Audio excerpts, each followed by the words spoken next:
Hi all, അസ്സലാമലൈക്കും. Welcome back to സിൽനാസ് kitchen. ഇന്നത്തെ റെസിപ്പി ഒരു അടിപൊളി വെറൈറ്റി പലഹാരത്തിന്റെ റെസിപ്പിയാണ്. റവയും തേങ്ങയും വെച്ചിട്ടാണ് ഇത് തയ്യാറാക്കിയെടുക്കുന്നത്. എത്ര കഴിച്ചാലും മടുപ്പ് വരാത്ത നല്ല ടേസ്റ്റി ആയിട്ടുള്ള ഒരു അടിപൊളി പലഹാരമാണ്. ബ്രേക്ക്ഫാസ്റ്റ് ആയിട്ടും സ്നാക്സ് ആയിട്ടും ഇത് കഴിക്കാൻ പറ്റും. അപ്പോൾ ഇതെങ്ങനെയാണ് തയ്യാറാക്കുന്നതെന്ന് അറിയാനായിട്ട് വീഡിയോ സ്കിപ്പ് ചെയ്യാതെ മുഴുവനായിട്ടൊന്ന് കണ്ടു നോക്കണേ. ഇതിനായി ആദ്യം തന്നെ സ്റ്റവിലേക്ക് ഒരു പാൻ വെച്ച് കൊടുത്ത് ഫ്ലെയിം ഓൺ ആക്കിയതിന് ശേഷം അതിലേക്ക് കുറച്ച് ഓയിൽ ഒഴിച്ചു കൊടുക്കുന്നുണ്ട്. ഓയിലൊന്ന് നന്നായിട്ട് ചൂടായിട്ട് വരുമ്പോൾ ഒരു മീഡിയം ഫ്ലെയിമിലേക്ക് ഇട്ട് കൊടുത്തതിന് ശേഷം സബോള ചെറുതായിട്ട് കട്ട് ചെയ്തെടുത്തിട്ടുള്ളത് ഇതിലേക്ക് ഇട്ട് കൊടുക്കാം. ഞാനിവിടെ ഇതിലേക്ക് ഒരു സബോളയാണ് എടുത്തിട്ടുള്ളത്.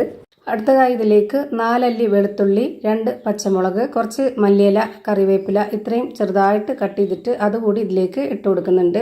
ഇനി ഇതെല്ലാം കൂടെ നല്ലപോലെ ഇളക്കി കൊടുത്തതിന് ശേഷം ഒരു 10 സെക്കൻഡ് ഇതൊന്ന് അടച്ചു വെച്ചിട്ട് വേവിച്ചെടുക്കാം. ഈ വീഡിയോസ് കണ്ടുകൊണ്ടിരിക്കുമ്പോൾ തന്നെ സിൽനാസ് കിച്ചൺ ചാനൽ ആദ്യമായിട്ട് കാണുന്നവരാണെങ്കിൽ പ്ലീസ് ഒന്ന് സബ്സ്ക്രൈബ് ചെയ്തേക്കണേ. ഒപ്പം തന്നെ ഈ വീഡിയോസ് നിങ്ങൾക്ക് ഇഷ്ടപ്പെടുകയാണെങ്കിൽ ഒരു ലൈക്ക് ചെയ്ത് ഷെയർ ചെയ്ത് സപ്പോർട്ട് ചെയ്യാനും മറക്കരുത്.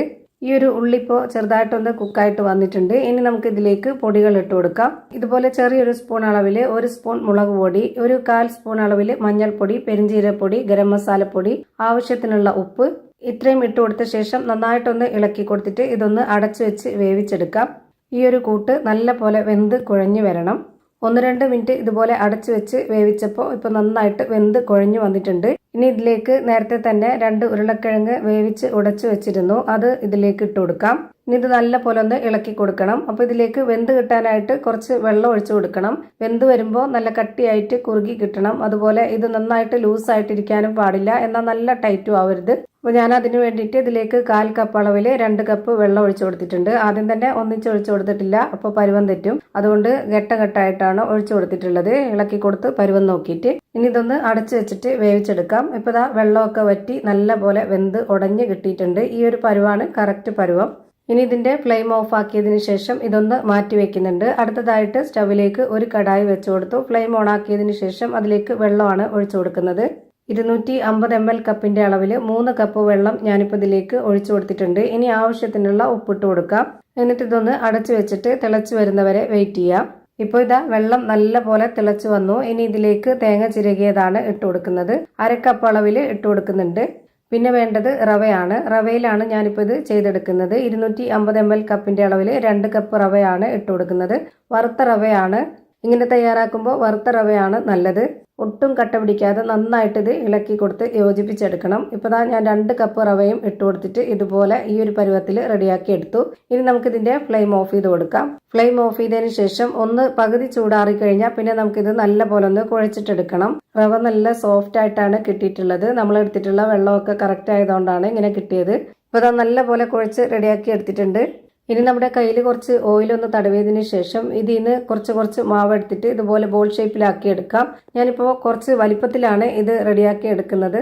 ഓരോരുത്തർക്കും എത്ര വലിപ്പത്തിലാണോ വേണ്ടത്, അതുപോലെ ഏത് ഷേപ്പിലാണോ വേണ്ടത് അതുപോലെ തയ്യാറാക്കി എടുക്കാം. ഞാനിപ്പോൾ ഇവിടെ കുറച്ചധികം വലിപ്പത്തിൽ ഈ ഒരു ഷേപ്പിൽ എല്ലാം റെഡിയാക്കി ഒരു പാത്രത്തിൽ മാറ്റി വെച്ചിട്ടുണ്ട്. ഇനി നമുക്ക് ഒരു ബോർഡിലേക്ക് കുറച്ച് ഓയിൽ ഒഴിച്ചു കൊടുത്തതിന് ശേഷം അത് നന്നായിട്ടൊന്ന് സ്പ്രെഡ് ആക്കിയിട്ട് അതിലേക്ക് ഒരു മാവ് വെച്ച് കൊടുത്തിട്ട് കൈ വെച്ചിട്ട് തന്നെ നല്ല പോലെ ഇതുപോലെ ഒന്ന് പരത്തിയെടുക്കുന്നുണ്ട്. പെട്ടെന്ന് ഇതുപോലെ സ്മൂത്ത് ആയിട്ട് ഇരിക്കുന്നതുകൊണ്ട് പെട്ടെന്ന് പരന്ന് കിട്ടും. ഈ മാവ് പരത്തിയെടുക്കുമ്പോൾ ഒരുപാട് ലൂസ് ആവാൻ വേണ്ട, എന്നാൽ നല്ല കട്ടിയും ആവണ്ട. ഈ ഒരു പരുവത്തിൽ റെഡിയാക്കി എടുത്തതിന് ശേഷം പിന്നെ അതിലേക്ക് നമുക്ക് റെഡിയാക്കി വെച്ചിട്ടുള്ള ആ ഒരു കിഴങ്ങിന്റെ മിക്സ് ഇതിലേക്ക് വെച്ച് കൊടുക്കാം. ആവശ്യത്തിന് വെച്ച് കൊടുത്തതിന് ശേഷം ഇത് നമുക്ക് ഈ ഒരു ഷേപ്പിൽ മടക്കി എടുത്തിട്ട് നന്നായിട്ട് ഇതൊന്ന് ഒതുക്കി കൊടുക്കാം. ഇതുപോലെ തയ്യാറാക്കുമ്പോൾ നമുക്ക് രാവിലെ ബ്രേക്ക്ഫാസ്റ്റ് ആണെന്നുണ്ടെങ്കിലും ഈ ഒരെണ്ണം കഴിച്ചാൽ മതിയാവും ഒരാൾക്ക്.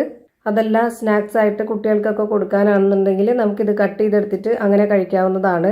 ഇനി ഇതൊന്ന് ഫ്രൈ ആക്കി എടുക്കുന്നുണ്ട്. അതിന് വേണ്ടിയിട്ട് ഞാനിവിടെ ഒരു പാൻ വെച്ച് കൊടുത്ത് ഫ്ലെയിം ഓൺ ആക്കിയതിന് ശേഷം അതിലേക്ക് കുറച്ച് ഓയിൽ ഒഴിച്ചു കൊടുത്തു.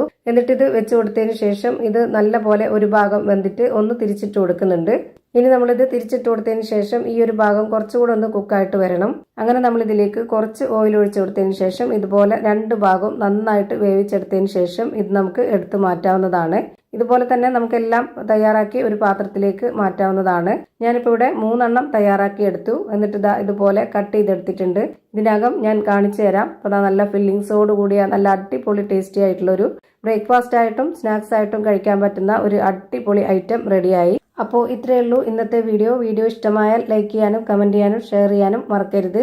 പുതിയൊരു വീഡിയോയുമായി വീണ്ടും വരും. Thank you for watching.